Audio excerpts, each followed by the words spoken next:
Boa tarde, galera, tudo bem? Bom, na aula de hoje, a gente vai conversar um pouquinho sobre agropecuária, né?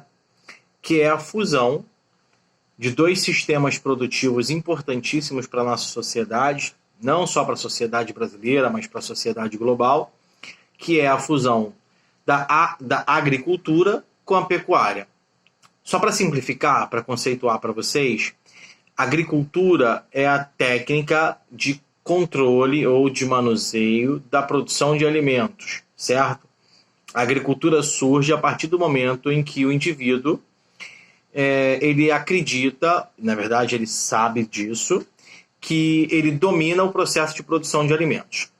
Antes disso, todo alimento consumido pelo homem, pelo indivíduo, ele já era coexistente no meio, né? Por isso essa necessidade de uma sociedade nômade, que circulasse por entre vários terrenos em busca de alimentos já existentes, porque não se tinha essa concepção, não se tinha essa noção do controle da produção de alimentos. E daí a gente tem a ideia de agricultura. Então, assim, a nossa existência, com o tamanho da nossa população, hoje, ela é graças ao processo agrícola, que permitiu, inclusive, a formação de uma cultura, de uma língua, de um conjunto de códigos, sinais, né? De uma estrutura econômica, da definição de classe social. Então, todo esse processo ele advém da agricultura, né? Nós temos alguns modelos de agricultura. Hoje, por exemplo, nós temos a agricultura desenvolvida, que é aquela que utiliza de meios tecnológicos, como tratores, né, máquinas em gerais, sementes, insumos, transgênicos, né? E temos também a agricultura tradicional, que inclusive ainda é existente dentro do Brasil, que é aquela que usa de mão de obra arcaica, ao invés de máquinas, utiliza-se ferramentas como enxada, arado, grandes propriedades, né? Uma produção de alimentos homogênea, como, por exemplo, a produção de café, dentre outros. Tudo bem? Então essa é a base da produção agrícola, que vocês vão dar uma olhada no módulo e vão conseguir perceber um maior desenvolvimento da agricultura.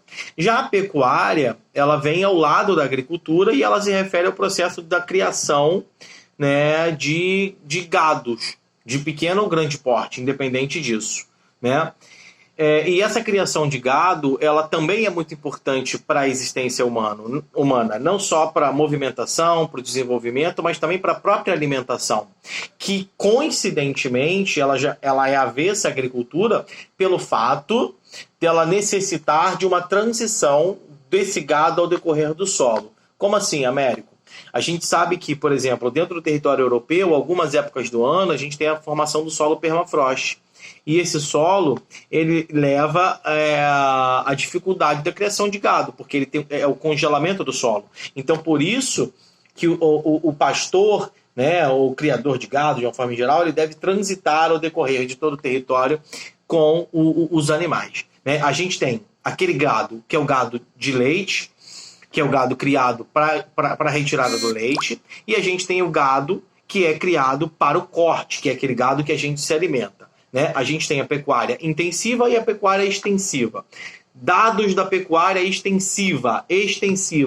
O gado é criado solto, se alimentando de capim, né? Sem grandes controles de saúde, como acompanhamento com veterinário, né? E o destino ao mercado interno e gado de leite. Ponto. Pecuária intensiva. O gado é criado preso, né? Ele está preso em um determinado território. Então, o fato dele não se movimentar faz com que ele tenha uma carne um pouco mais menos musculosa. Então, isso dá um valor maior a esse animal, entende? Por isso essa grande importância do gado criado preso. Ele tem o acompanhamento de um veterinário constante, ele se alimenta de ração, insumos, né? Ele também é voltado para o mercado interno, mas muito mais forte para o mercado externo, a gente exporta muita dessa carne, né? E a renda é muito maior, só que é uma renda a longo prazo, diferente do leite que você retira todos os dias, certo? Então são essas duas diferenças básicas aí dentro da pecuária. Vocês conseguem perceber isso mais a fundo quando observarem o módulo, né? A gente vai fazer um acompanhamento desse módulo, a leitura e tudo mais, vamos tirar dúvidas, né? Para que a gente consiga trabalhar em cima disso daí, tá bem? Vamos tirando dúvida e tamo junto.